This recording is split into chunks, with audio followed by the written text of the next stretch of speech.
Good evening students, PC classes में आप सभी का स्वागत है। आज आप लोगों के लिए एक और नई वीडियो लेकर के आए हैं जो क्लास 11th का आपका यह फिजिक्स का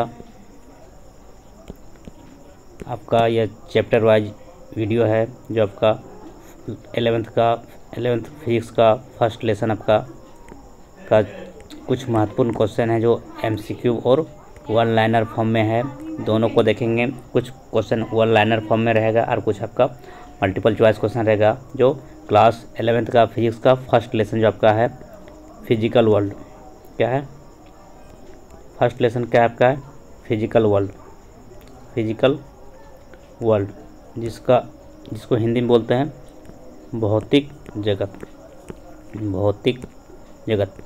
जगत का जो कुछ महत्वपूर्ण प्रश्न है जो वन लाइनर और एमसीक्यू रूप में है, इसको आज देखेंगे इस वीडियो में जो क्लास 11th का जैक बोर्ड के स्टूडेंट्स के लिए बहुत ही ये वीडियो खास होने वाला है क्योंकि हम इस वीडियो में चैप्टर वाइज क्वेश्चन को देखेंगे। तो स्टार्ट करते हैं वीडियो को।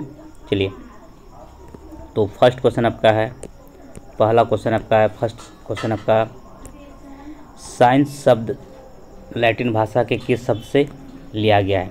तो साइंस शब्द जो है लैटिन भाषा के साइंटिस्ट से लिया गया है जिसका अर्थ होता है ज्ञान या फिर इसको आप जानना भी कह सकते हैं। साइंस किस शब्द से लिया गया है? लैटिन भाषा का शब्द साइंटिया से लिया गया है जिसका अर्थ होता है ज्ञान या फिर जानना, जो अंग्रेजी में बोलते हैं उसको टू नो। क्या है? To know. साइंस का अर्थ क्या हो गया? To know. जो साइंटिया शब्द का अर्थ हो गया टू नो।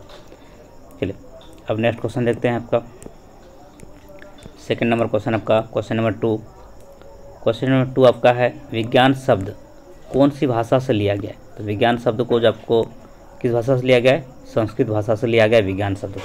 विज्ञान शब्द को किस भाषा से लिया गया? संस्कृत भाषा से लिया गया। चलिए अब नेक्स्ट क्वेश्चन देखते हैं आपका क्वेश्चन नंबर 3 आपका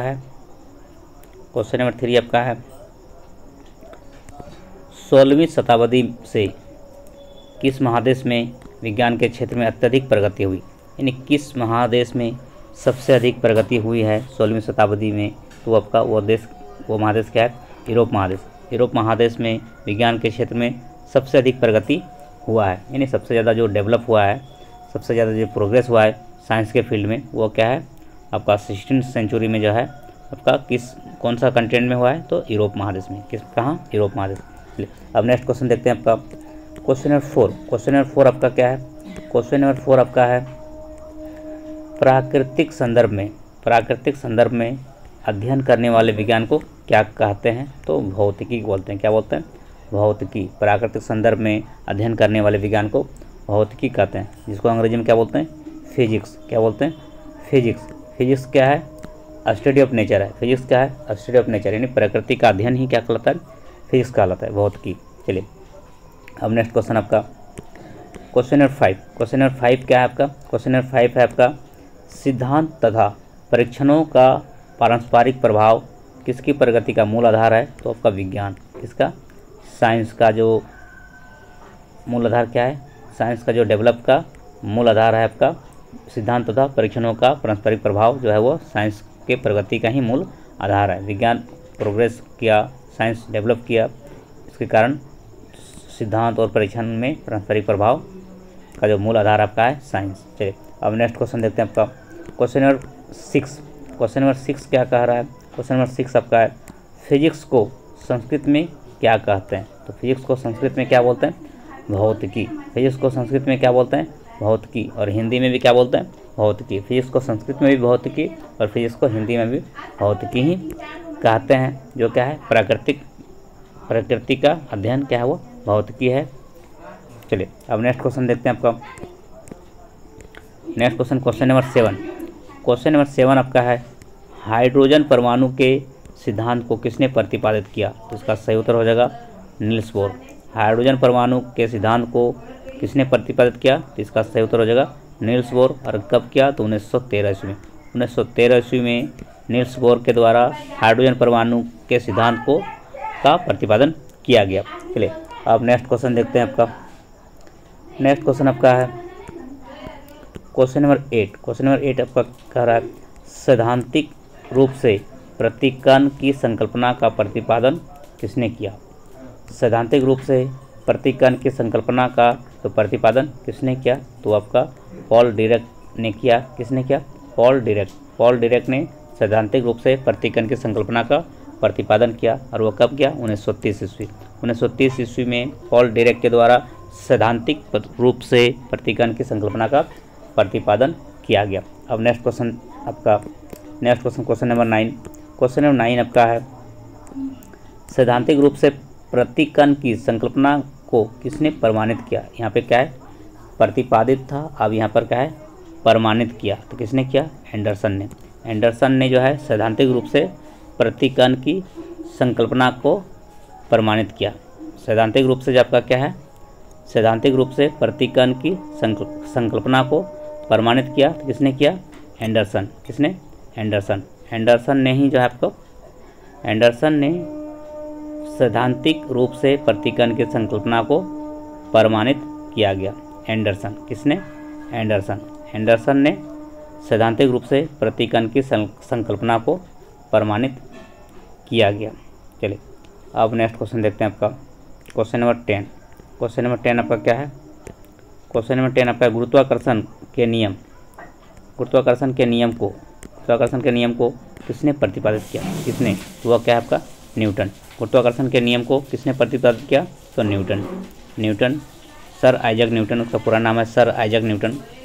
उसके द्वारा ही गुरुत्वाकर्षण के नियम को प्रतिपादित किया गया। अब नेक्स्ट क्वेश्चन देखते हैं आपका क्वेश्चन नंबर 11। क्वेश्चन नंबर 11 क्या कह रहा है आपका विद्युत चुंबकत्व के मूलभूत सिद्धांत को किसने प्रतिपादित किया? विद्युत चुंबकत्व के मूलभूत सिद्धांतों को किसने प्रतिपादित किया? तो इसका सही उत्तर हो जाए आपका मैक्सवेल के द्वारा विद्युत चुंबकत्व के मूलभूत सिद्धांतों को प्रतिपादित किया मैक्सवेल। अब नेक्स्ट क्वेश्चन आपका है क्वेश्चन नंबर 12। क्वेश्चन नंबर 12 आपका क्या है? क्वेश्चन नंबर 12 आपका है भौतिकविद किन नियमों का सृजन करते हैं? तो भौतिकविद जो है आपका जो प्राकृतिक घटनाओं की सच्चाई की व्याख्या करने में समर्थ होता है, तो भौतिकविद उन्हीं नियमों का सृजन करते हैं। भौतिकविद जो है जो प्राकृतिक रूप से प्राकृतिक घटनाओं की सच्चाई की व्याख्या करने में समर्थ होता है, उसी को भौतिकविद जो है उस नियमों का सृजन करता है। अब नेक्स्ट क्वेश्चन आपका देखते हैं क्वेश्चन नंबर 13। क्वेश्चन नंबर 13 क्या कह रहा है प्राकृतिक घटनाओं का अवलोकन कौन करता है? तो कौन करता है? भौतिकविद। प्राकृतिक घटनाओं का जो अवलोकन कौन करता है? भौतिकविद। कौन करता है? भौतिकविद। अब नेक्स्ट क्वेश्चन देखते हैं आपका क्वेश्चन नंबर 14। क्वेश्चन नंबर 14 आपका क्या है? क्वेश्चन नंबर 14 भौतिक विज्ञान से जुड़े सारे प्राकृतिक घटनाएं किससे संबंधित होती है? तो निर्जीव पदार्थ से। किससे होती है? निर्जीव पदार्थ से। भौतिक विज्ञान से जुड़े सारे प्राकृतिक घटनाएं जो है वह निर्जीव पदार्थ से जुड़ी होती है। किससे संबंधित होती है? निर्जीव पदार्थ से। चलिए अब नेक्स्ट क्वेश्चन देखते हैं आपका क्वेश्चन नंबर आपका 15। क्वेश्चन नंबर 15 क्या कह रहा है भौतिक के अध्ययन क्षेत्र को कितने भागों में बांटा? तो 2।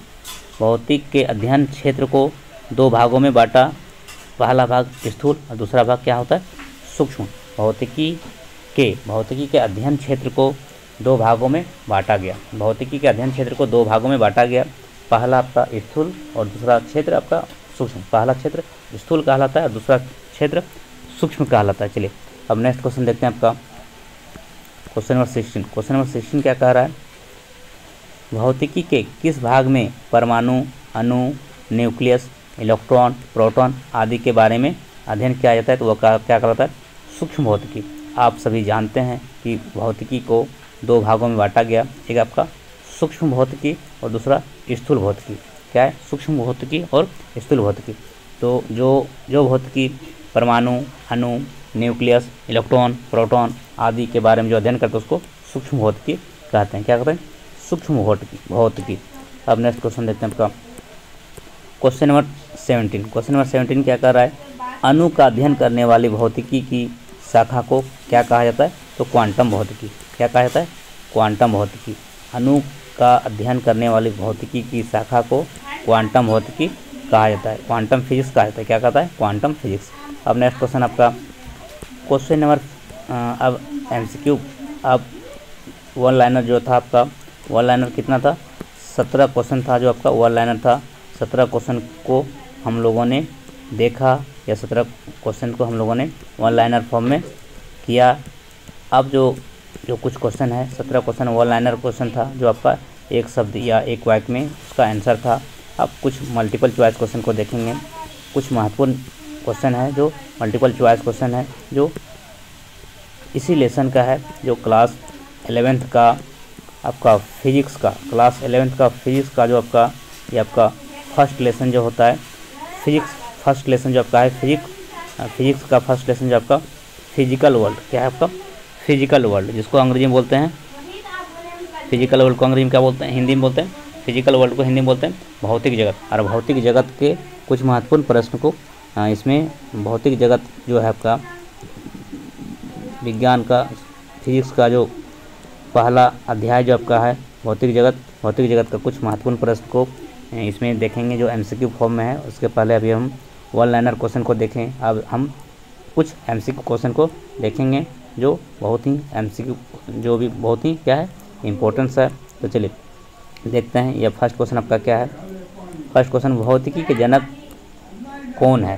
देखिए, भौतिकी जनक कौन है? तो भौतिकी के जो जनक है वह कौन है? तो इसका जो सही उत्तर हो जाएगा आपका सर आइजैक न्यूटन। भौतिकी के जनक कौन है? Sir Isaac Newton. तो ऑप्शन नंबर क्या हो जाएगा? ऑप्शन नंबर डी इसका सही हो जाएगा। भौतिकी के जनक कौन है? Sir Isaac Newton. Option number D इसका करेक्ट हो जाएगा। ऑप्शन नंबर डी क्या हो जाएगा? सही हो जाएगा। भौतिकी जनक किसको बोलते हैं? सर आइजैक न्यूटन को। और गैलीलियो क्या कहा जाता है? ये आपका देखिए, भौतिकी का जो जनक है किसको कहा जाता है? आपको सर आइजैक न्यूटन को। किसको कहा जाता है? सर आइजैक न्यूटन को। इसका सही उत्तर क्या हो जाएगा? ऑप्शन नंबर डी इसका राइट ऑप्शन है। जो भौतिकी जनक किससे कहा जाता है? सर आइजैक न्यूटन को। लेकिन जो आपका ये जो गैलीलियो जो गैलीली है आपका ऑप्शन नंबर बी जो है गैलीलियो ये आपका क्या है? आधुनिक भौतिकी के जनक है। ये आपका आधुनिक भौतिकी है। आपका जो ये जो बी नंबर जो ऑप्शन है आपका ये गैलीली ये आपका क्या है? आधुनिक भौतिकी का जनक है।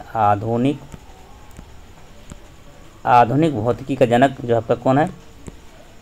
गैलीलियो। और केवल बोलेगा भौतिकी के जनक तो क्या है आपका? सर आइजैक न्यूटन को कहा जाता है। सर आइजैक न्यूटन क्या है? भौतिकी के जनक कहलाते हैं। और आधुनिक भौतिकी के जनक गैलीलियो। चलिए अब नेक्स्ट क्वेश्चन देखते हैं। Question number 2। क्वेश्चन नंबर 2 आपका क्या कह रहा है? क्वेश्चन नंबर 2 आपका है आपका भौतिकी शब्द किस भाषा से लिया गया? देखिए, भौतिकी शब्द जो है आपका किस भाषा से लिया गया है? तो भौतिकी शब्द जो आपका किस भाषा से लिया गया है? तो भौतिकी जो शब्द है, भौतिकी शब्द जो है जिसका अर्थ क्या होता है? फिजिक्स। फिजिक्स को क्या बोलते हैं? भौतिकी। तो भौतिकी शब्द का जो वो किस भाषा से लिया गया? तो इसका सही उत्तर हो जाएगा आपका ग्रीक भाषा। क्या हो जाएगा? ग्रीक भाषा। ऑप्शन नंबर 20 का सही हो जाएगा। भौतिकी शब्द को किस भाषा से लिया गया? तो ग्रीक भाषा से। ऑप्शन नंबर 20 का करेक्ट ऑप्शन हो जाएगा, ग्रीक भाषा से लिया गया। और ये जो है किस भाषा से लिया गया? ग्रीक भाषा का जो शब्द है आपका फ्यूसिका, किससे लिया गया? फ्यूसिका। ग्रीक भाषा का शब्द है आपका फ्यूसिका। इसी शब्द से लिया गया है भौतिकी को। फ्यूसिका किससे लिया गया? फ्यूसिका। भौतिकी का जो शब्द है, ग्रीक भाषा का शब्द है आपका फ्यूसिका, उसी से लिया गया आपका फ्यूसिका। PHUSIKA। ये जो है फ्यूसिका शब्द से लिया गया है। किसको? भौतिकी शब्द को, जो आपका ग्रीक भाषा का शब्द है फ्यूसिका। चलिए, जिसका अर्थ होता है प्रकृति। जिसका अर्थ क्या होता है? प्रकृति मतलब नेचर। जिसका अर्थ क्या होता है? फिजिक्स का अर्थ क्या होता है? नेचर। यानी भौतिकी का अर्थ क्या होता है? प्रकृति, नेचर। अब नेक्स्ट क्वेश्चन देखते हैं आपका क्वेश्चन नंबर 3, क्वेश्चन नंबर 3 क्या है? भौतिक शास्त्र क्या है? क्या है भौतिक शास्त्र क्या है? भौतिक शास्त्र क्या है? भौतिक शास्त्र को अंग्रेजी में क्या बोलते हैं? फिजिक्स। क्या बोलते हैं? फिजिक्स। फिजिक्स क्या है? भौतिक शास्त्र जो आपका क्या है? भौतिक वस्तुओं का अध्ययन है और आपका प्रकृति के विभिन्न घटनाओं का अध्ययन है। तो इस प्रकार से ऑप्शन नंबर डी इसका सही हो जाएगा। बी और सी दोनों ये भी है, भौतिक वस्तुओं का अध्ययन भी कहलाता है भौतिक शास्त्र, और प्रकृति के विभिन्न घटनाओं का अध्ययन भी क्या कहलाता है? भौतिक शास्त्र। तो आपका ए और बी और सी दोनों हो जाएगा। इस प्रश्न का सही उत्तर हो जाएगा ऑप्शन नंबर डी आपका हो जाएगा। भौतिक शास्त्र क्या है? वो आपका physics is a natural study of nature. Physics क्या है? Physics is a study of nature, यानी प्रकृति का अध्ययन को ही क्या कहते हैं? भौतिकी कहते हैं। चलिए अब नेक्स्ट क्वेश्चन देखते हैं आपका। भौतिकी क्या है? विज्ञान का एक बहुत बड़ा शाखा है जो आपका नेचर साइंस उसको बोलते हैं। चलिए अब नेक्स्ट जो क्वेश्चन आपका है, नेक्स्ट क्वेश्चन क्या है आपका? Question number 4। क्वेश्चन नंबर 4 आपका क्या है? नोबेल पुरस्कार प्राप्त करने वाले प्रथम भारतीय वैज्ञानिक कौन थे? नोबेल पुरस्कार प्राप्त करने वाले जो प्रथम भारतीय वैज्ञानिक कौन थे? तो इसका जो सही उत्तर हो जाए आपका सर सीवी रमन। क्या है आपका? Sir CV Raman. Sir CV Raman. तो नोबेल पुरस्कार जो प्राप्त करने वाला जो आपका प्रथम भारतीय था वो कौन था? सीवी रमन। तो ऑप्शन नंबर क्या हो जाएगा? डी इसका सही हो जाएगा। सर सीवी रमन जो है आपका प्रथम भारतीय वैज्ञानिक थे जिनको नोबेल पुरस्कार से नवाजा गया था। और इसको कब यह पुरस्कार दिया गया था? नोबेल जो प्राइज़ है वो कब दिया गया था? तो 1930 को 1930 को सर सीवी रमन को नोबेल पुरस्कार से नवाजा गया था, जो आपका भारतीय वैज्ञानिक था, प्रथम भारतीय वैज्ञानिक था सर सीवी रमन। और सर सीवी रमन जो आपका इसका पूरा नाम है आपका है सर चंद्रशेखर वेंकट रमन। उसका पूरा नाम क्या है? सीवी रमन का पूरा नाम क्या है? सर चंद्रशेखर। क्या आपका? सर चंद्रशेखर वेंकट। क्या आपका? वेंकट। इसको थोड़ा इरेज कर दे रहे हैं क्योंकि नाम पूरा अच्छा से लिख दे रहे हैं। देखिए फिर बाद में हम लिख देते हैं। क्या है? सर चंद्रशेखर वेंकट रमन, ये आपका उसका पूरा नाम है। सर सीवी रमन का पूरा नाम क्या है? सर चंद्रशेखर वेंकट रमन, जो आपका प्रथम भारतीय वैज्ञानिक था जिसे नोबेल पुरस्कार दिया गया था। और कब दिया गया था? तो 1930 को नोबेल पुरस्कार दिया गया था। 1930 को नोबेल पुरस्कार दिया गया था किसको? सर सीवी रमन, जिसका पूरा नाम है चंद्रशेखर वेंकट रमन। और इसको किसके लिए दिया गया था? तो आपका रमन प्रभाव के लिए दिया गया था। किसके लिए? रमन प्रभाव। उसने रमन प्रभाव दिया था, यही रमन प्रभाव के लिए उसको नोबेल पुरस्कार दिया गया। और दूसरा आपका स्कैटरिंग ऑफ लाइट। देखिए आप इसको स्क्रीनशॉट ले लीजिएगा या वीडियो को रोक करके आराम से उसको लिख लेंगे। ये क्या है? Scattering of light. स्कैटरिंग, क्योंकि हम बहुत स्लोली आपको पढ़ा रहे हैं ताकि आप अच्छा से सुन के लिख लीजिए। Scattering of light. तो स्कैटरिंग ऑफ लाइट या फिर आपको क्या बोलें? स्कैटरिंग ऑफ लाइट या फिर रमन प्रभाव के लिए स्कैटरिंग ऑफ लाइट या फिर रमन प्रभाव के लिए चंद्रशेखर वेंकट रमन को नोबेल पुरस्कार दिया गया था। कब? 1930 ईस्वी को। आप समझ गए कि चंद्रशेखर वेंकट रमन को 1930 ईस्वी में रमन प्रभाव और फिर क्या स्कैटरिंग ऑफ लाइट के लिए नोबेल पुरस्कार दिया गया था, जो प्रथम भारतीय वैज्ञानिक थे। अब बात करते हैं इसका जन्म। जो आपका चंद्रशेखर वेंकट रमन का जन्म जो आपका 7 नवंबर, कब? 7 नवंबर 1888 को। सर वेंकट रमन का जन्म 7 नवंबर 1888 को हुआ था और उसका निधन जो है आपका 1970 को हो गया। और यह 1930 को उसको नोबेल पुरस्कार दिया गया था, जो प्रथम भारतीय था। और आपका इनके जो पिता जो थे चंद्रशेखर अय्यर, इसके पिता कौन थे? चंद्रशेखर अय्यर, जो मैथ और फिजिक्स का लेक्चरर थे। क्या थे? चंद्रशेखर वेंकट रमन जो है वो आपका भारत के सबसे प्रतिष्ठित वैज्ञानिकों में से एक थे। जिनको नोबेल पुरस्कार दिया गया था भौतिकी के क्षेत्र में, और उसके पिता का नाम क्या था? चंद्रशेखर अय्यर, जो मैथ और फिजिक्स के लेक्चरर थे। क्या थे? मैथ और फिजिक्स के लेक्चरर थे। कौन? उनके पिता का नाम क्या था? चंद्रशेखर अय्यर। आप समझ गए, सारा बात क्लियर हो गया। अब थोड़ा सा और कुछ बता देते हैं, कुछ कंट्रीब्यूशन। ये देखिए, एच.जे. भाभा जो है, एच.जे. भाभा को नोबेल पुरस्कार के लिए नामित किया गया था। उसको नामित किया गया था। क्या गया था? नामित किया गया था। ये आपको उसको नॉमिनेट किया गया था, नॉमिनेट किया गया था, बस उसको मिला नहीं था। क्योंकि आपका जो नेट में जो जारी किया गया है क्वेश्चन, इसमें लिखा हुआ है कि नोबेल पुरस्कार प्राप्त करने वाले प्रथम भारतीय वैज्ञानिक, तो इसमें आंसर दिया आपका एच.जे. भाभा, जो आपका गलत है। वो एच.जे. भाभा को नोबेल पुरस्कार नहीं मिला था, उसको बस केवल नामित किया गया था, नॉमिनेट किया गया था, उसको दिया नहीं गया था, उसको मिला नहीं था। मिला किसको था? Sir CV. रमन को। तो इसका आंसर ये एच.जे. भाभा दिया है आपका आंसर शीट में, आंसर की में, जो आपका इसको नॉमिनेट किया गया था, नामित किया गया था उसको, लेकिन उसको मिला नहीं था। मिला था किसको? सी.वी. रमन। तो इसके लिए ऑप्शन आपका डी नंबर इसका सही हो जाएगा। Sir CV. रमन को नोबेल पुरस्कार दिया गया था रमन प्रभाव और स्कैटरिंग ऑफ लाइट के लिए 1930 में उसको नोबेल पुरस्कार दिया गया। चलिए अब नेक्स्ट क्वेश्चन देखते हैं आपका। अब जो क्वेश्चन नंबर 5 है, क्वेश्चन नंबर 5 आपको क्या कह रहा है? गुरुत्वाकर्षण की खोज। गुरुत्वाकर्षण की खोज किसने की? ये तो बहुत आसान है। गुरुत्वाकर्षण की खोज सर आइजैक न्यूटन ने किया गया था।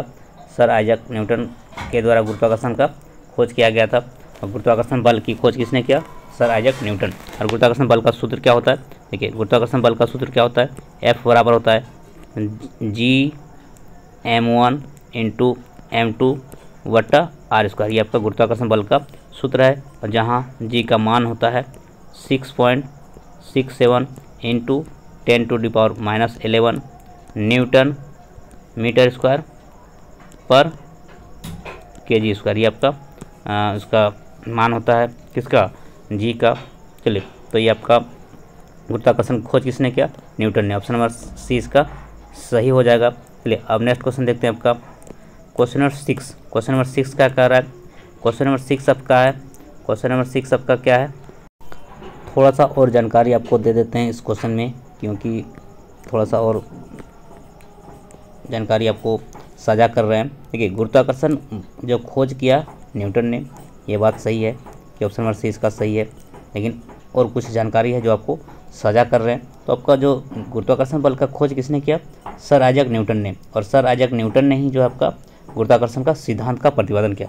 गुरुत्वाकर्षण का जो सिद्धांत है, गुरुत्वाकर्षण का जो सिद्धांत है, गुरुत्वाकर्षण का जो सिद्धांत है, इसका प्रतिपादन किसने किया? तो सर आइजैक न्यूटन ने। सर आइजैक न्यूटन ने ये। और उसके बाद जो है सर आइजैक न्यूटन ने गुरुत्वाकर्षण बल का खोज किया, गुरुत्वाकर्षण सिद्धांत का प्रतिपादन किया। लेकिन न्यूटन के सिद्धांत के बाद, न्यूटन के सिद्धांत के बाद जो है आपका अल्बर्ट आइंस्टाइन ने, ये आपका 2 नंबर ऑप्शन जो है, अल्बर्ट आइंस्टाइन ने जो आपका सापेक्षता का सिद्धांत के नाम में बदल दिया। गुरुत्वाकर्षण का सिद्धांत को नाम चेंज करके क्या कर दिया? गुरुत्वाकर्षण का सिद्धांत किसने दिया? न्यूटन ने। और गुरुत्वाकर्षण बल का भी खोज न्यूटन ने किया। लेकिन इसी का नाम बदल के आइंस्टाइन ने, जो अल्बर्ट आइंस्टाइन, इसने क्या कर दिया? इसका नाम कर दिया सापेक्षता का सिद्धांत। क्या कर दिया? सापेक्षता का सिद्धांत। इसका नाम चेंज कर दिया। क्या कर दिया? सापेक्षता का सिद्धांत। इसका नाम हो गया सापेक्षता का सिद्धांत। तो आपको बोलेगा सापेक्षता का सिद्धांत का प्रतिपादन किसने किया? तो इसका सही उत्तर हो जाएगा आपका अल्बर्ट आइंस्टाइन। अल्बर्ट आइंस्टाइन, जो E बराबर mc² का सूत्र भी हुआ, अल्बर्ट आइंस्टाइन नहीं दिया है। E बराबर आपका क्या होता है? mc²। इसका भी हम जिक्र करेंगे। E बराबर आपका mc² जो सूत्र है वो अल्बर्ट आइंस्टाइन ने ही दिया है। तो न्यूटन ने गुरुत्वाकर्षण का सिद्धांत दिया, गुरुत्वाकर्षण बल का खोज किया, लेकिन इसी का नाम जो बदल करके क्या कर दिया आइंस्टाइन ने, अल्बर्ट आइंस्टाइन ने नाम उसका चेंज करके गुरुत्वाकर्षण सिद्धांत का नाम बदल के क्या कर दिया? सापेक्षता का सिद्धांत। तो सापेक्षता का सिद्धांत बोलेगा तो इसका उत्तर हो जाएगा आपका आइंस्टाइन। क्या होता है? आइंस्टाइन। चलिए अब नेक्स्ट क्वेश्चन देखते हैं आपका। ये जो नेक्स्ट क्वेश्चन आपका, अब इसको देखेंगे, रेडियोधर्मिता की खोज किसने किया? अब देखते हैं क्वेश्चन नंबर 6। क्वेश्चन नंबर 6 क्या कह रहा है? रेडियोधर्मिता की खोज किसके द्वारा की गई? तो इसका जो सही उत्तर होगा आपका बेकुरल। ऑप्शन नंबर सी इसका सही हो जाएगा। बेकुरल के द्वारा रेडियोधर्मिता की खोज किया गया। रेडियोधर्मिता की खोज किसने किया? बेकुरल। उसका पूरा नाम क्या है? आपका बेकुरल का जो पूरा नाम है आपका है बेक्यूरेल को ही उनकी रेडियोधर्मिता की खोज के लिए उसको क्या दिया, नोबेल पुरस्कार दिया गया था। भौतिक के क्षेत्र में बेक्यूरेल को जो आपका इसको नोबेल पुरस्कार दिया गया था 1903। बेक्यूरेल को 1903 ईस्वी में भौतिक के क्षेत्र में नोबेल पुरस्कार दिया गया था, जो आपका मैडम मैरी क्यूरी एवं प्रोफेसर पियरे क्यूरी के साथ उसको दोनों को प्रदान किया गया था। दोनों को कमांड जो है मैडम मैरी क्यूरी और प्रोफेसर पियरे क्यूरी को एक साथ नोबेल पुरस्कार दिया गया था 1903 ईस्वी में। तो किसके लिए? रेडियोधर्मिता की खोज के लिए। रेडियोधर्मिता की खोज किसने किया? बेक्यूरेल ने। इसके लिए उसको 1903 में जो है संयुक्त रूप से मैडम मैरी क्यूरी और प्रोफेसर पियरे क्यूरी के साथ उसको 1903 में नोबेल पुरस्कार से नवाजा गया था। तो चलिए, तो आप जान गए कि धर्मिता की खोज किसने किया? बेक्यूरेल ने। और इसको नोबेल पुरस्कार कब दिया? तो 1903 ईस्वी में। चलिए, अब जो आपका नेक्स्ट क्वेश्चन आपका क्या है? क्वेश्चन नंबर 7 आपका क्या कर रहा है? क्वेश्चन नंबर 7 आपका है प्रथम इलेक्ट्रॉनिक कंप्यूटर का आविष्कार हुआ तो कब हुआ? तो 1946। ऑप्शन नंबर 20 का सही हो जाएगा। प्रथम इलेक्ट्रॉनिक कंप्यूटर का आविष्कार कब हुआ? तो 1946 ईस्वी। सभी प्रश्न बहुत ही महत्वपूर्ण है। आने वाला जो बोर्ड एग्जाम होने वाला है क्लास 11th का जैक बोर्ड के स्टूडेंट्स के लिए यह वीडियो बहुत ही खास होने वाला है, क्योंकि इस वीडियो में हम आप लोगों के लिए चैप्टर वाइज MCQ और चैप्टर वाइज जो आपका महत्वपूर्ण 1-लाइनर क्वेश्चन को करने वाले हैं और करने वाले हैं इस वीडियो में। ले तो प्रथम इलेक्ट्रॉनिक कंप्यूटर का आविष्कार 1946 ईस्वी में किया गया। तो ऑप्शन नंबर 20 का सही हो जाएगा। और वो जो कंप्यूटर का नाम जो क्या था, प्रथम कंप्यूटर जो था वो कौन था? ENIAC। यही आपका प्रथम कंप्यूटर था जो 1946 में इसका आविष्कार हुआ। जो प्रथम कंप्यूटर जो था उसका नाम था ENIAC। ये आपका कंप्यूटर का नाम था जो 1946 में उसका आविष्कार किया गया। और किसके द्वारा किया गया था? वो अमेरिकी वैज्ञानिक। ये क्या था? अमेरिकी वैज्ञानिक था जो आपका इसी के द्वारा ये कंप्यूटर का आविष्कार किया गया था। इसका नाम था, अमेरिकी वैज्ञानिक था। कौन वैज्ञानिक था? अमेरिकी। ये वो अमेरिका का वैज्ञानिक था, उसी ने इस कंप्यूटर का आविष्कार किया, जिसका कंप्यूटर का नाम है ENIAC। कब किया? 1946 में। उस वैज्ञानिक का नाम क्या है? P. Eckert. ECKERT। P. Eckert and और दूसरा नाम क्या था? दो को मिलके किया था। दूसरा नाम इसका था जॉन। क्या था? John MAUCHLY। ये दोनों ने मिल करके ये आपका and P. Eckert and John Mauchly ने मिल करके 1946 में प्रथम आपका इलेक्ट्रॉनिक कंप्यूटर का आविष्कार किया। जिस कंप्यूटर का नाम क्या था आपका? तो कंप्यूटर का नाम क्या था? कंप्यूटर का नाम आपका था ENIAC।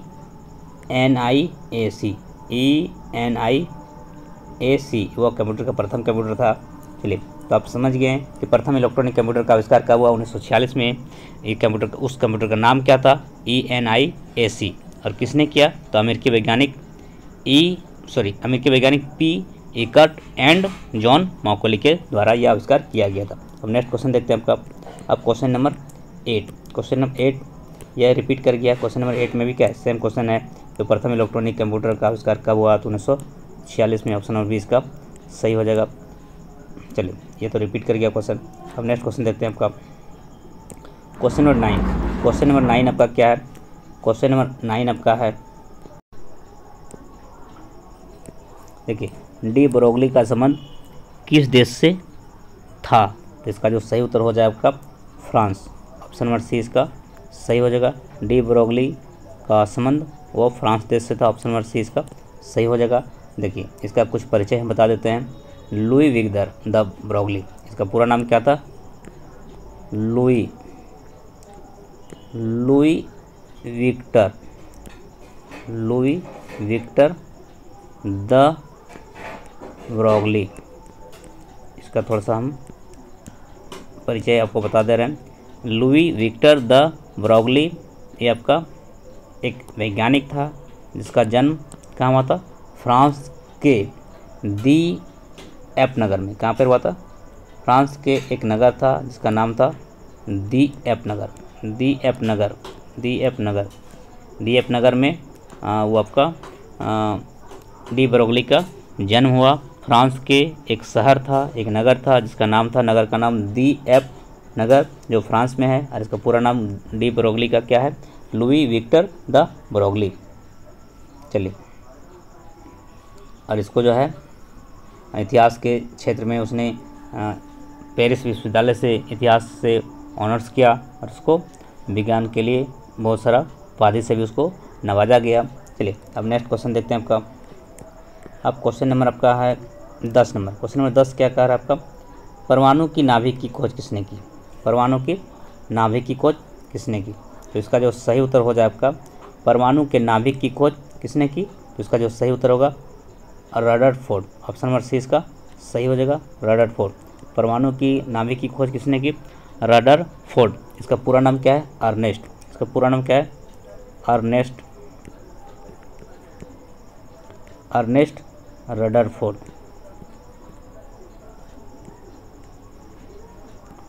अर्नेस्ट रदरफोर्ड के द्वारा परमाणु के नाभिक की खोज किया गया। और यह खोज कब किया गया? तो 1911 ईस्वी में। यह सभी को आप ध्यान से सुनेंगे, बहुत ही महत्वपूर्ण जानकारी आप लोगों के लिए हम साझा कर रहे हैं, और इतना महत्वपूर्ण जानकारी आप लोगों के लिए साझा कर रहे हैं इसलिए आप क्वेश्चन को अब अच्छा से ध्यान से देखेंगे। तो यह जो आपका ये जो नाभिक की जो खोज किया कब किया? 1911 ईस्वी। 1911 ईस्वी को नाभिक का खोज किया गया, किसके द्वारा? अर्नेस्ट रदरफोर्ड के द्वारा। चलिए तो अब नेक्स्ट क्वेश्चन देखते हैं आपका। अब क्वेश्चन नंबर आपका 11। क्वेश्चन नंबर 11 क्या कह रहा है? क्वेश्चन नंबर 11, क्वेश्चन नंबर 11 का आपका बहुत ही महत्वपूर्ण प्रश्न सभी है जो चैप्टर वाइज हम करा रहे हैं क्लास 11th का जैक बोर्ड स्टूडेंट्स के लिए यह वीडियो बहुत ही यूजफुल होने वाली है। चलिए तो अब नेक्स्ट क्वेश्चन आपका द्रव्यमान ऊर्जा की तुल्यता। द्रव्यमान ऊर्जा की तुल्यता किस वैज्ञानिक ने स्थापित किया? तो इसका जो सही उत्तर हो जाए आपका आइंस्टाइन, अल्बर्ट आइंस्टाइन। क्या है पूरा नाम इसका? क्या है? Albert Einstein, Albert Einstein, Albert Einstein, Albert Einstein के अल्बर्ट आइंस्टीन, जो अल्बर्ट आइंस्टीन के द्वारा जो आपका द्रव्यमान ऊर्जा की तुल्यता के नियम को प्रतिपादित किया गया, स्थापित किया गया। और यह क्या है? एक समीकरण उसने दिया। क्या समीकरण दिया अल्बर्ट आइंस्टीन ने? E बराबर mc स्क्वायर, E बराबर mc स्क्वायर, यह आपका समीकरण दिया अल्बर्ट आइंस्टीन ने, जो बहुत ही महत्वपूर्ण है। E बराबर mc स्क्वायर का जो समीकरण दिया तो अल्बर्ट आइंस्टीन ने ही दिया। और द्रव्यमान ऊर्जा की तुल्यता इसी समीकरण को बोलते हैं, द्रव्यमान ऊर्जा की तुल्यता इसी समीकरण को बोलते हैं E बराबर mc स्क्वायर। यह क्या है? जो किसी भी वस्तु के पास मौजूद जो ऊर्जा की मात्रा है उसके द्रव्यमान को प्रकाश की चाल के वर्ग से गुना करके प्राप्त की जा सकती है। यह जो आपका E बराबर mc स्क्वायर जो आपका क्या है?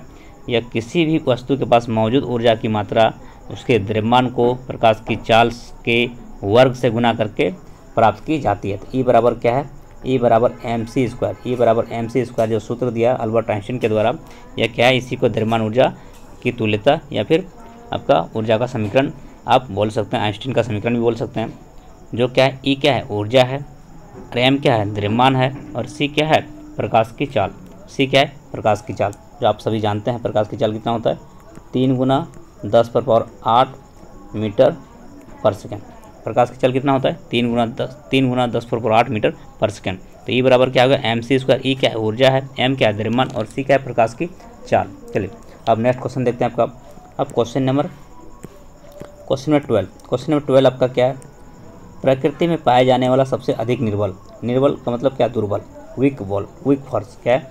सबसे कमज़ोर बल, कमज़ोर जो बल है वो आपका प्रकृति में पाया जाने वाला वीक फोर्स कौन है? तो इसका जो सही उत्तर होगा आपका, तो प्रकृति में जो पाया जाने वाला जो सबसे अधिक निर्बल या फिर दुर्बल बल जो आपका वीक फोर्स जो है, तो कौन सा फोर्स है? तो इसका जो सही उत्तर हो जाएगा गुरुत्वाकर्षण बल। ऑप्शन नंबर ए इसका सही हो जाएगा। प्रकृति में पाए जाने वाला सबसे कमज़ोर बल क्या है? गुरुत्वाकर्षण बल है। ऑप्शन नंबर ए इसका सही हो जाएगा। गुरुत्वाकर्षण बल सभी जो मूलभूत जो 4 बल है इसमें से सबसे कमज़ोर है, लेकिन उसका सीमा जो है वह अनंत होती है। इसका सीमा क्या होता है? अनंत होती है, लेकिन उसका सबसे कमज़ोर बल है। जैसे और भी आपका जो 4 मूलभूत जो बल है आपका, गुरुत्वाकर्षण बल, विद्युत चुंबकीय बल, तो इस तरह से जो आपका जो बल है इसमें से सबसे कमज़ोर कौन है? गुरुत्वाकर्षण बल। क्या है? गुरुत्वाकर्षण बल। तो वीक फोर्स क्या आपका? ग्रेविटेशनल फोर्स होता है, जो आपका GF बोल सकते हैं। ग्रेविटेशनल फोर्स गुरुत्वाकर्षण बल होता है। और आपका जो सबसे प्रबल बल जो आपका नाभिक बल होता है आपका न्यूक्लियर फोर्स, क्या होता है? NF। ये अब क्या हो गया? Nuclear force. सबसे ये स्ट्रॉन्ग बल होता है। सबसे क्या होता है?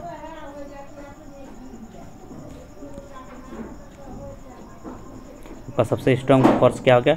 न्यूक्लियर नाभिक बल।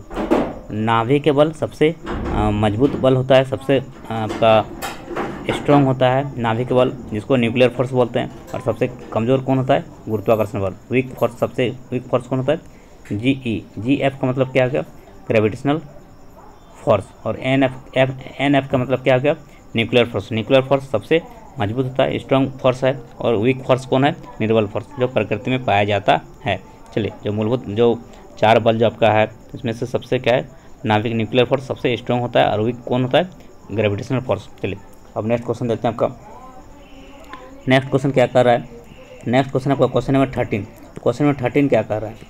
देखिए यहाँ पर क्वेश्चन आपको फिर से ये क्वेश्चन को उसी तरह क्वेश्चन है, प्रबल नाभिक बल विद्युत चुंबकीय बलों की अपेक्षा कितना गुना होता है? देखिए प्रबल नाभिक बल जो है सबसे स्ट्रॉन्ग होता है। प्रबल नाभिक बल ये आपका जो न्यूक्लियर जो फोर्स है, न्यूक्लियर फोर्स क्या होता है? सबसे स्ट्रॉन्ग फोर्स होता है। क्या होता है?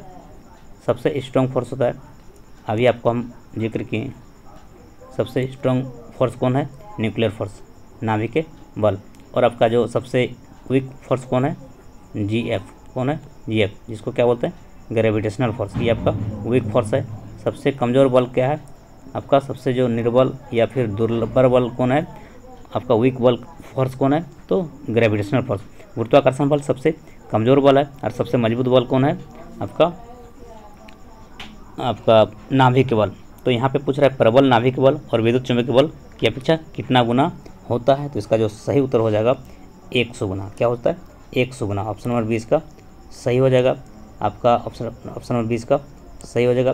देखिए विद्युत चुंबकीय बल और प्रबल नाभिक बल में तुलना करेंगे तो प्रबल नाभिक बल जो है आपका विद्युत चुंबकीय बलों की अपेक्षा 100 गुना मजबूत होता है। ऑप्शन नंबर 20 का सही हो जाएगा। 100 गुना मजबूत होता है कौन? विद्युत चुंबकीय बलों से। कौन? प्रबल नाभिक बल, क्योंकि प्रबल नाभिक बल सबसे मजबूत होता है, स्ट्रॉन्ग बल होता है। चलिए अब नेक्स्ट क्वेश्चन देखते हैं आपका। अब क्वेश्चन नंबर 14। क्वेश्चन नंबर 14 क्या कह रहा है आपका? क्वेश्चन नंबर 14 आपका अब्दुस सलाम जो है, अब्दुस सलाम को निम्न में से किस क्षेत्र में नोबेल पुरस्कार दिया गया था? तो इसका जो उत्तर होगा, देखिए अब्दुस सलाम जो है उसको किस क्षेत्र में नोबेल पुरस्कार दिया गया था? तो इसका हम थोड़ा सा अच्छा से उसको अब्दुस सलाम को किस क्षेत्र में नोबेल पुरस्कार दिया गया था? तो इसका जो उत्तर हो जाएगा, क्या हो जाएगा आपका? दुर्बल तथा विद्युत चुंबकीय बलों का एकीकरण। ऑप्शन नंबर क्या हो जाएगा? बी इसका सही हो जाएगा। ऑप्शन नंबर क्या हो जाएगा? बी इसका सही हो जाएगा। अब्दुस सलाम को जो है दुर्बल तथा विद्युत चुंबकीय बलों का एकीकरण के लिए उसको नोबेल पुरस्कार दिया गया था। ऑप्शन नंबर 20 का सही हो जाएगा। देखिए अब्दुस सलाम जो है, अब्दुस सलाम सेंटर फॉर फिजिक्स भी है। देखिए उसी मुल्क में जो अब्दुस सलाम जो है जिस देश का है, उसी देश में अब्दुस सलाम जिस देश का है उसी देश में अब्दुस सलाम सेंटर फॉर फिजिक्स भी है, जिसका नाम डॉक्टर अब्दुस सलाम के सम्मान में रखा गया। जो अब्दुस सलाम था उसी के नाम पर वह सेंटर रखा गया, अब्दुस सलाम सेंटर जो फिजिक्स का है, ठीक है। और उसको जो है उसको इलेक्ट्रोवेक एकीकरण सिद्धांत में महत्वपूर्ण योगदान दिया गया था। क्या दिया गया था? इलेक्ट्रोवेक एकीकरण सिद्धांत में महत्वपूर्ण योगदान दिया गया था। और उसको इसी कारण जो है उसको 1979 में 1979 को उसको नोबेल पुरस्कार दिया गया अब्दुल सलाम को। ये किसके लिए? तो किसके लिए?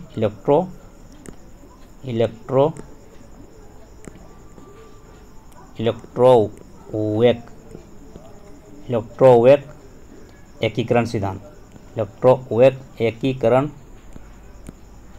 का जो सिद्धांत है, इसी के लिए उसको दिया गया था नोबेल पुरस्कार। कब दिया? 1979 को, जो दुर्बल तथा विद्युत चुम्बकीय बलों का एकीकरण के लिए उसको दिया गया था। अब्दुल सलाम, जो आपका डॉक्टर अब्दुल सलाम के सम्मान में रखा गया, और ये आपका उसी देश में जो है Abdul Salam centre for physics भी वहाँ पर है, और इसको इलेक्ट्रोवेक एकीकरण सिद्धांत के लिए महत्वपूर्ण योगदान दिया गया, और 1979 को उसको नोबेल पुरस्कार से नवाजा गया। चलिए अब नेक्स्ट क्वेश्चन देखते हैं आपका।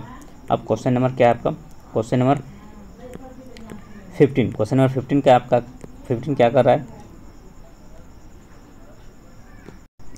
तो देखिए, अब जो आपका है टेलीविज़न का आविष्कार किसने किया या किसके द्वारा किया गया? तो इसका जो सही उत्तर होगा आपका बेयर्ड ने। ऑप्शन नंबर सी इसका सही हो जाएगा, बेयर्ड ने। बेयर्ड के द्वारा टेलीविज़न का आविष्कार किया गया, जिसको टीवी बोलते हैं। टीवी का ही फुल फॉर्म क्या है आपका? टेलीविज़न। क्या है? टेलीविज़न। टीवी को ही टेलीविज़न बोलते हैं। टीवी का फुल फॉर्म क्या होता है? टेलीविज़न। जिसका खोज किसने किया? बेयर्ड। इसका पूरा नाम क्या है? जॉन। इसका पूरा नाम क्या है? John Logie Baird. इसका पूरा नाम है जॉन लोगी बेयर्ड। उसको किसके लिए जाना जाता है?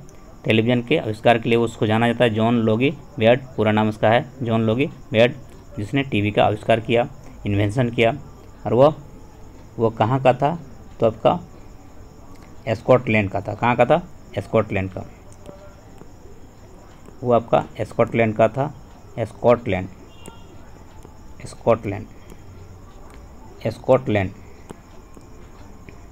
जो आपका जॉन लोगी बेयर्ड जो था, कहाँ का था? स्कॉटलैंड का था। और उसने जो है इसका आविष्कार जो आपका कब किया? इसका जो जेयर बेयर्ड का जन्म जो आपका 14 अगस्त, इसका जन्म कब हुआ? 14 अगस्त 1888। और इसका मृत्यु कब हो गया? तो मृत्यु आपका हो गया 14 जून 1946 को। 14 जून 1946 को इसका मृत्यु हो गया। किसका? जेएल बेयर्ड का। 14 जून 1946 का इसकी मृत्यु हो गया। उसका जन्म कब गया? 14 अगस्त 1888 को। और वह कहाँ का था? स्कॉटलैंड का। तो आप लोग जान गए हैं कि जो आपका बेयर्ड जो आपका जॉन लोगी बेयर्ड को जो है टेलीविज़न का आविष्कार का श्रेय जाता है, जो आपका स्कॉटलैंड का था। और उसका जन्म कब हुआ? 14 अगस्त 1888। 14 अगस्त 1888। थोड़ा सा इरेज कर देते हैं। अब फिर से आपको लिख दे रहे हैं, बेयर्ड का जो जन्म कब हुआ? 14 अगस्त 1888 को। 14 अगस्त 1888 को। और इसका मृत्यु कब हो गया? मृत्यु कब हुआ? मृत्यु जब का उसका हो गया। और इसका जो मृत्यु जब का कब हुआ? 14 जून 1946। देखिए, ये जो जॉन बेयर्ड, इसका पूरा नाम क्या था? इसका नाम था जॉन बेयर्ड का पूरा नाम क्या था? जॉन लोगी बेयर्ड, जिसने आपका टेलीविज़न का आविष्कार किया। जॉन लोगी बेयर्ड उसका पूरा नाम है, जो आपका स्कॉटलैंड का था। और उसका जन्म कब हो गया? 14 अगस्त 1888। और मृत्यु कब हो गया? 14 जून 1946। और इसको जो आपका इसका आविष्कार कब किया गया था? टेलीविज़न का आविष्कार कब किया गया था? 1925 ईस्वी में टेलीविज़न का आविष्कार किया गया। किसके द्वारा? जॉन लोगी बेयर्ड के द्वारा 1925 में इसका आविष्कार किया गया था। कहाँ से किया गया था? लंदन। कहाँ? लंदन में इसका आविष्कार किया गया था। किसका? टीवी का। पहली बार टीवी का आविष्कार कहाँ हुआ? लंदन में। कब किया गया? 1925 में। किसके द्वारा?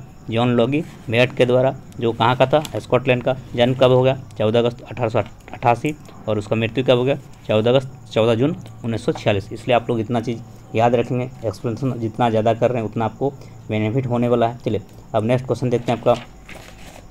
अब क्वेश्चन नंबर 16। क्वेश्चन नंबर 16 क्या कह रहा है? क्वेश्चन नंबर 16 कह रहा है एक प्रकाश वर्ष की दूरी कितनी होती है? एक प्रकाश वर्ष की दूरी कितनी होती है? देखिए 1 लाइट ईयर जो होता है, 1 लाइट ईयर जिसको प्रकाश वर्ष बोलते हैं, 1 लाइट ईयर का जो दूरी होता है आपका कितना होता है? तो लगभग 95 खरब। कितना होता है?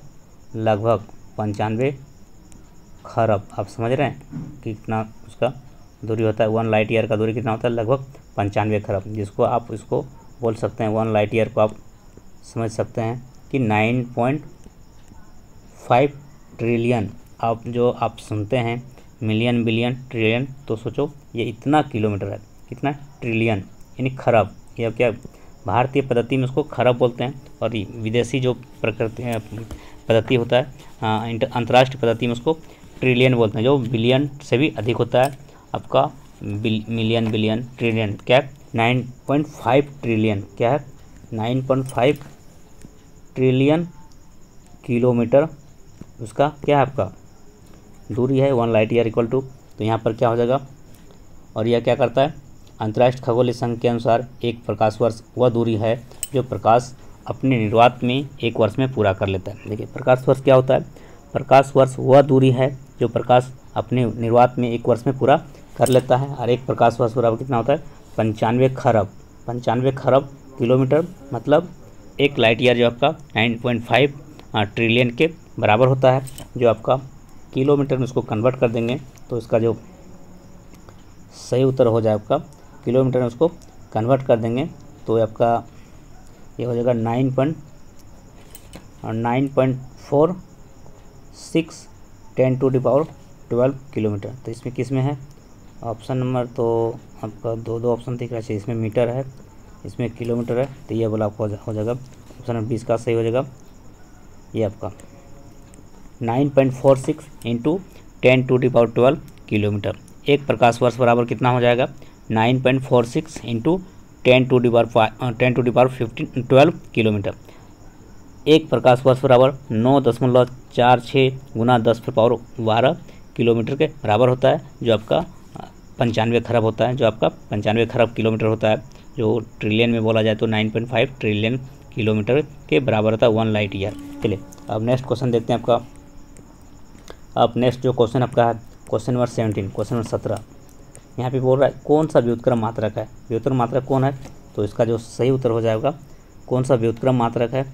तो व्युत्क्रम मात्रक कौन है? आपका ऑप्शन नंबर 20 का सही हो जाएगा। व्युत्क्रम मात्रक क्या है? आपका मीटर पर सेकेंड स्क्वायर। ये आपका व्युत्क्रम मात्रक है, डिराइव्ड यूनिट है। डिराइव्ड यूनिट क्या है? मीटर पर सेकंड। ठीक है, डिराइव्ड यूनिट क्या होता है? जो मूल राशि से मिलकर बना, फंडामेंटल यूनिट को मिलाकर के वो बनाया जाता है, उसको डिराइव्ड यूनिट बोलते हैं। तो किलोमीटर क्या है? वो तो मूल क्वांटिटी है, मतलब क्या है? फंडामेंटल यूनिट है। जो आपका द्रव्यमान का क्या होता है? केजी होता है। केजी का क्या होता है? द्रव्यमान का क्या यूनिट क्या होता है? केजी। और कैंडला किसका होता है? ज्योति तीव्रता का। और ताप किसका होता है? ताप का क्या होता है? केल्विन। तो इस तरह से आपका ये सभी क्या है? वो मूल राशि है। और आपका किलोग्राम, कैंडला, ताप, ये सभी क्या है? वो आपका मूल मात्रक है। और आपका मीटर पर सेकंड क्या है? आपका व्युत्पन्न मात्रक। तो ऑप्शन नंबर 20 का सही हो जाएगा। मीटर पर सेकंड आपका क्या? डिराइव्ड यूनिट है। क्या आपका डिराइव्ड यूनिट है, जो हिंदी में बोलते हैं व्युत्पन्न मात्रक, जो मूल मात्रक की सहायता से ही वो बनाया जाता है। मूल मात्रक की सहायता से व्युत्पन्न मात्रक का निर्माण होता है। और मीटर पर सेकंड स्क्वायर आपका व्युत्पन्न मात्रक है। चलिए नेक्स्ट क्वेश्चन आपका देखते हैं। क्वेश्चन नंबर 18, शक्ति का मात्रक क्या होता है? शक्ति का मात्रक बहुत ही सिंपल क्वेश्चन है, वाट। ऑप्शन नंबर 20 का सही हो जाएगा। शक्ति का मात्रक क्या होता है? वाट। शक्ति का मात्रक क्या होता है? वाट। क्या होता है? वाट। इसको पावर बोलते हैं, सामर्थ्य बोलते हैं। शक्ति का ऐसा मात्रक क्या होता है? वाट। चलिए न्यूटन किसका होता है? न्यूटन बल का मात्रक होता है। लंबाई का मात्रक क्या होता है? मीटर। और जूल किसका मात्रक? कार्य या ऊर्जा का मात्रक क्या है? जूल। कार्य या ऊर्जा का मात्रक क्या होता है? जूल। कार्य या ऊर्जा का जो मात्रक होता है वो क्या होता है, जूल होता है। और लंबाई का मात्रक क्या होता है, मीटर। क्या होता है, लंबाई का मात्रक क्या होता है, मीटर। और वाट किसका होता है, शक्ति का। और न्यूटन किसका होता है, बल का। न्यूटन किसका होता है, बल का। आप जान गए शक्ति की मात्रक क्या होता है, वाट, जिसको डब्लू से सूचित करते हैं। किसको करते हैं, डब्लू से सूचित करते हैं। चलिए अब नेक्स्ट क्वेश्चन देखते हैं आपका। नेक्स्ट क्वेश्चन आपका है क्वेश्चन नंबर 19। क्वेश्चन नंबर 19 क्या कह रहा है, जो बहुत ही महत्वपूर्ण है, सभी क्वेश्चन महत्वपूर्ण है। तो 1 मीटर तुल्य है, 1 मीटर तुल्य है। तो 1 मीटर जो है तुल्य है, कितना का तुल्य है, तो 1 मीटर आपका जो आपका है 10⁻⁴। तो क्या हो जाएगा, इसमें 1 एंगस्ट्रॉन जो आपका 1 मीटर कितना के तुल्य होता है। तो इसका सही उत्तर हो जाएगा आपका ऑप्शन नंबर क्या हो जाएगा, ए इसका सही हो जाएगा 10⁻10 एंगस्ट्रॉन। देखिए 1 मीटर बराबर होता है आपका 10⁻10 एंगस्ट्रॉन के बराबर। ये आपका 1 मीटर बराबर होता है 10⁻10 एंगस्ट्रॉन के बराबर। या फिर आप ऐसे लिख सकते हैं 1 एंगस्ट्रॉन, ये आपका एंगस्ट्रॉन ऐसे लिखता है एंगस्ट्रॉन। 1 एंगस्ट्रॉन बराबर कितना होता है, तो 1 एंगस्ट्रॉन जो आपका होता है 10⁻⁻10 मीटर के बराबर। आप दोनों को याद रखेंगे, 1 एंगस्ट्रॉन बराबर बोलेगा तो 10⁻⁻10 मीटर हो जाएगा, और 1 मीटर बोलेगा 10⁻10 एंगस्ट्रॉन के बराबर होता है। तो इस प्रश्न का ऑप्शन क्या हो जाएगा, इस प्रश्न का सही उत्तर हो जाएगा ऑप्शन नंबर 1। 1 मीटर किसके बराबर होता है, 1 मीटर जो है आपका 10⁻10 एंगस्ट्रॉन के बराबर होता है। और 1 मीटर बराबर 10⁻10 एंगस्ट्रॉन होता है, और 1 एंगस्ट्रॉन जो है 10⁻⁻10 मीटर के बराबर होता है। तो इस प्रश्न का सही उत्तर होगा ऑप्शन नंबर ए। अब नेक्स्ट क्वेश्चन देखते हैं आपका। अब क्वेश्चन नंबर 20। क्वेश्चन नंबर 20 आपका है, क्वेश्चन नंबर 20 फर्मी मात्रक है। फर्मी मात्रक है, फर्मी किसका मात्रक है, तो फर्मी आपका जो है किसका मात्रक, लंबाई का। तो ऑप्शन नंबर सी इसका सही हो जाएगा। फर्मी किसका मात्रक है, लंबाई का। लंबाई का मात्रक क्या है आपका, फर्मी। फर्मी किसका मात्रक, लंबाई का। यूनिट किसका, लेंथ का यूनिट क्या है, फर्मी। ये आपका मात्रक किसका है, फर्मी किसका मात्रक है, तो आपका लंबाई का मात्रक फर्मी होता है। चलिए तो 20 का ऑप्शन नंबर सी इसका सही हो जाएगा। फर्मी किसका मात्रक है, लंबाई का। लंबाई का मात्रक फर्मी भी होता है। चलिए लंबाई का मात्रक क्या होता है, फर्मी होता है। और आपका एक फर्मी बराबर जब आपका देखिए, एक फर्मी जब आपका होता है, एक फर्मी आपका 10⁻⁻15 मीटर के बराबर होता है। एक फर्मी जो आपका क्या होता है, एक फर्मी आपका 10⁻⁻15 मीटर के बराबर होता है। और फर्मी किसका मात्रक है, लंबाई का। फर्मी किसका मात्रक है, लंबाई का। और एक फर्मी बराबर कितना होता है, 10 क्या होता है, एक फर्मी बराबर कितना होता है, 10⁻⁻15। एक फर्मी बराबर 10⁻⁻15 मीटर के बराबर होता है। एक फर्मी बराबर 10⁻⁻15 मीटर के बराबर होता है। और फर्मी किसका मात्रक है, तो लंबाई का। चलिए अब नेक्स्ट क्वेश्चन देखते हैं। और नेक्स्ट और आज का इस सीरीज का, इस सेशन का लास्ट क्वेश्चन है, जो आपका 21 क्वेश्चन का वह सेशन था। तो इस आज का लास्ट क्वेश्चन है। तो आपका 21 नंबर क्वेश्चन, बल का सीजीएस मात्रक क्या है। तो बल का सीजीएस मात्रक क्या होता है, तो इसका जो सही उत्तर होगा आपका, बल का सीजीएस मात्रक क्या होता है, डाइन। क्या होता है, डाइन। ऑप्शन नंबर डी इसका सही हो जाएगा। बल का सीजीएस मात्रक क्या होता है, डाइन। बल का सीजीएस मात्रक डाइन होता है। क्या होता है, डाइन। ये डाइन जो आपका क्या है, बल का सीजीएस मात्रक है। और इसका एसआई मात्रक क्या होता है, बल का एसआई मात्रक क्या होता है, न्यूटन। क्या होता है, न्यूटन। बल का एसआई मात्रक क्या होता है, न्यूटन। बल का एसआई मात्रक क्या होता है, न्यूटन। क्या होता है, न्यूटन। एसआई मात्रक क्या होता है, न्यूटन। इसको कैपिटल एन से लिखते हैं, और ऐसे में एन स्मॉल होता है। कोई भी वैज्ञानिक का नाम स्मॉल होता है। ले इसका बल का एसआई मात्रक क्या हो गया, न्यूटन, जिसको एन से सूचित करते हैं। और सीजीएस मात्रक बोलेगा तो डायन। क्या होता है, डायन। और आप सभी जानते हैं, तो आपका जो 1 न्यूटन जो होता है, 1 न्यूटन जो बल होता है, 1 न्यूटन बल आपका 10⁻5 डायन के बराबर होता है। 1 न्यूटन जो है आपका न्यूटन जो है एसआई मात्रक है और डाइन क्या होता है, सीजीएस मात्रक होता है। बल का एसआई मात्रक न्यूटन होता है और बल का सीजीएस मात्रक डाइन होता है, जो 1 न्यूटन 10⁻5 डाइन के बराबर होता है। अर्थात आपका कितना हो जाएगा, इकाई, दहाई, सैकड़ा, हज़ार, 10,000, लाख। इकाई, दहाई, सैकड़ा, हज़ार, 10,000, लाख। कितना, 1 लाख। यानी 1 न्यूटन बराबर 1 लाख डाइन के बराबर होता है। 1 न्यूटन बराबर 1 लाख, 1 लाख के बराबर होता है आपका। न्यूटन में 1 न्यूटन और डाइन में 1 लाख डाइन के बराबर होता है। और आपका जो कुछ और आपका 1 न्यूटन जो आपका होता है, 1 न्यूटन कितना होता है, 1 केजी। देखिए बल का मात्रक क्या होता है, द्रव्यमान गुना त्वरण, तो क्या हो जाएगा 1 केजी, क्या हो जाएगा 1 न्यूटन जो आपका, 1 न्यूटन बल जो आपका क्या हो जाएगा 1 केजी मीटर पर सेकेंड स्क्वायर के बराबर होता है, क्योंकि 1 न्यूटन को ही जो है 1 केजी मीटर पर सेकेंड स्क्वायर होता है। तो और 1 न्यूटन बराबर कितना होता है आपका 10⁻5 डाइन के बराबर होता है। बल का ऐसा मात्रक न्यूटन होता है, डाइन क्या होता है उसका सीजीएस मात्रक होता है। चलिए, तो इस वीडियो में इतना ही आपका, और नेक्स्ट वीडियो फिर आएगा और नेक्स्ट लेसन लेकर के आएंगे। चलिए, तब तक के लिए सभी को धन्यवाद। Thank you so much, thanks for watching. जय हिंद, जय भारत, वंदे मातरम, जोहार झारखंड।